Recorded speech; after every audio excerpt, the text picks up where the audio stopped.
timing here with your is very unusual. So here's the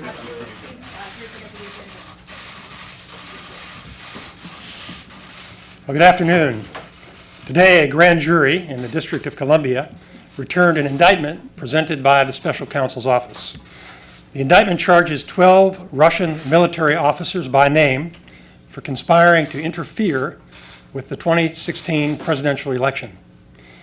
11 of the defendants are charged with conspiring to hack into computers, steal documents, and release those documents with the intent to interfere in the election.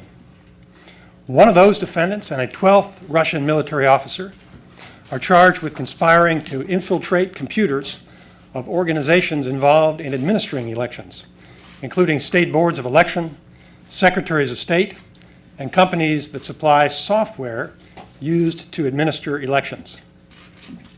According to the allegations in the indictment, the defendants worked for 2 units of the main intelligence directorate of the Russian General Staff, known as the GRU. The units engaged in active cyber operations to interfere in the 2016 presidential election. There was one unit that engaged in active cyber operations by stealing information, and a different unit that was responsible for disseminating the stolen information. The defendants used 2 techniques to steal information. First, they used a scheme known as spear phishing, which involves sending misleading email messages and tricking the users into disclosing their passwords and security information. Second, the defendants hacked into computer networks and installed malicious software that allowed them to spy on users and capture keystrokes, take screenshots, and exfiltrate or remove data from those computers. The defendants accessed email accounts of volunteers and employees of a U.S. presidential campaign, including the campaign chairman, starting in March of 2016. They also hacked into the computer networks of a congressional campaign committee and a national political committee. The defendants covertly monitored the computers and planted hundreds of files containing malicious computer code and stole emails and other documents. The conspirators created fictitious online personas, including DC Leaks and Guccifer 2.0, and they used those personas to release information, including thousands of stolen emails and other documents, beginning in June of 2016. The defendants falsely claimed that DC Leaks was a group of American hackers and that Guccifer 2.0 was a lone Romanian hacker. In fact, both were created and controlled by the Russian GRU. In addition to releasing documents directly to the public, the defendants transferred stolen documents to another organization that is not identified by name in the indictment, and they used that organization as a pass-through to release the documents. They discussed the timing of the release in an attempt to enhance the impact on the election. In an effort to conceal their connections to Russia, the defendants used a network of computers around the world, and they paid for it using cryptocurrencies. The conspirators corresponded with several Americans during the course of the conspiracy through the internet. There's no allegation in this indictment that the Americans knew they were corresponding with Russian intelligence officers.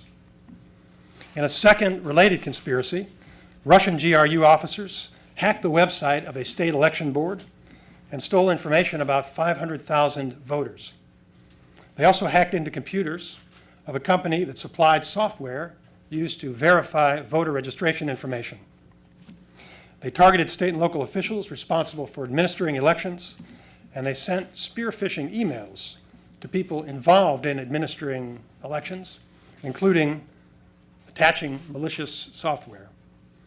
Now, the indictment includes 11 criminal allegations and a forfeiture allegation. Count 1 charges 11 defendants for conspiring to access computers without authorization and to damage those computers in connection with efforts to interfere with the presidential election.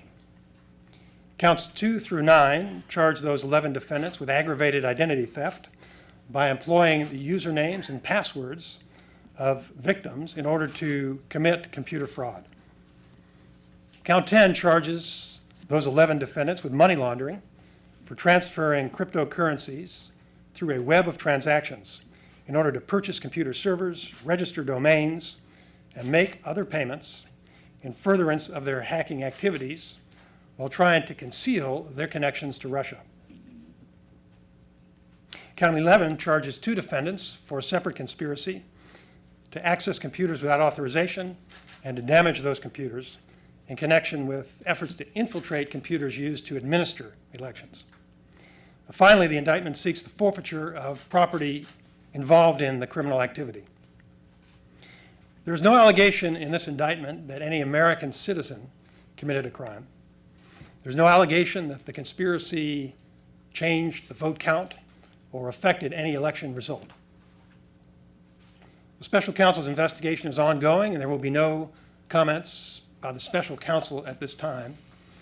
Assistant Attorney General John Demers is here with me today because we intend to transition responsibility for this indictment to the Justice Department's National Security Division while we await the apprehension of the defendants. Principal Associate Deputy Attorney General Ed O'Callahan is also with me, and he's been assisting in managing the special counsel investigation. I want to caution you that people who speculate about federal investigations usually do not know all of the relevant facts. We do not try cases on television or in congressional hearings. Most anonymous leaks are not from the government officials who are actually conducting these investigations. We follow the rule of law, which means that we follow procedures and we reserve judgment. We complete our investigations and we evaluate all of the relevant evidence before we reach any conclusion. That is how the American people expect their Department of Justice to operate, and that is how our department is going to operate. In our justice system, everyone who's charged with a crime is presumed innocent unless and until proven guilty. It should go without saying the people who are not charged with a crime also are presumed innocent. The indictment was returned today because prosecutors determined that the evidence was sufficient to present these allegations to a federal grand jury. Our analysis is based solely on the facts, the law, and Department of Justice policies. I briefed President Trump about these allegations earlier this week. The President is fully aware of the Department's actions today. In my remarks, I have not identified the victims. When we confront foreign interference in American elections, it's important for us to avoid thinking politically as Republicans or Democrats, and instead to think patriotically as Americans. Our response must not depend on which side was victimized. The internet allows foreign adversaries to attack America in new and unexpected ways. Free and fair elections are always hard fought and contentious. There will always be adversaries who seek to exacerbate our divisions and try to confuse, divide, and conquer us. So long as we are united in our commitment to the values enshrined in the Constitution, they will not succeed. The partisan warfare fueled by modern technology does not fairly reflect the grace, dignity, and unity of the American people. The blame for election interference belongs to the criminals who committed election interference. We need to work together to hold the perpetrators accountable, and we need to keep moving forward to preserve our values, protect against future interference, and defend America. I have time to take a few questions. General Rosenstein, quick question for you, sir.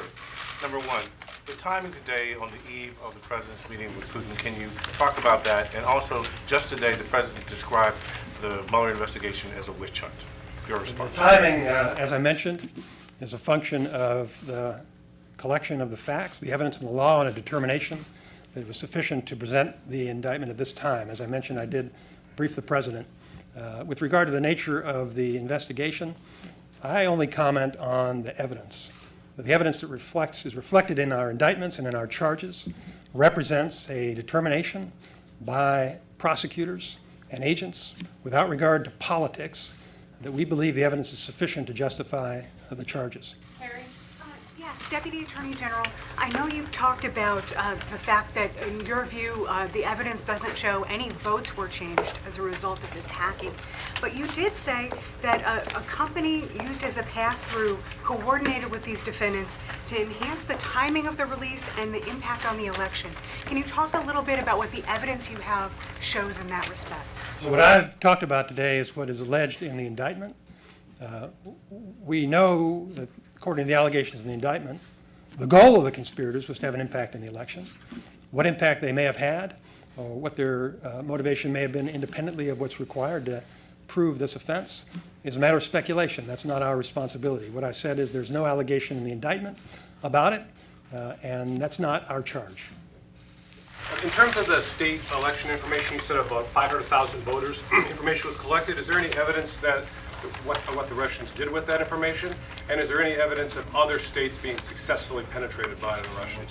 I think that it's important for you to understand what I've told you are the allegations that are included in the indictment. The FBI and other intelligence community agencies are working constantly to defend against cyber attacks in the United States. This case is just about one particular effort that was made during the 2016 election. The efforts of our department, of the Department of Homeland Security, of other federal agencies, and of all of the state election boards throughout the country are ongoing. And those efforts preceded this indictment, and they're going to post-date this indictment. So we have continued to share any relevant intelligence with all of our partners. It would take a longer time to talk about this, but there is a concerted and organized effort by the federal government to make sure that we do deter and prevent any sort of cyber attacks on our elections, and that we harden our election systems to prevent against any kind of intrusions. We'll take last question from Ben. Yeah, Deputy Attorney General, you mentioned that you briefed President Trump on this earlier this week. Did he indicate his support for this action, and what was his reaction? I'll allow the President to speak for himself. Obviously, it was important for the President to know what information we've uncovered, because he's got to make very important decisions for the country. So he needs to understand what evidence we have of foreign election interference. Thank you very much. You said that you were hoping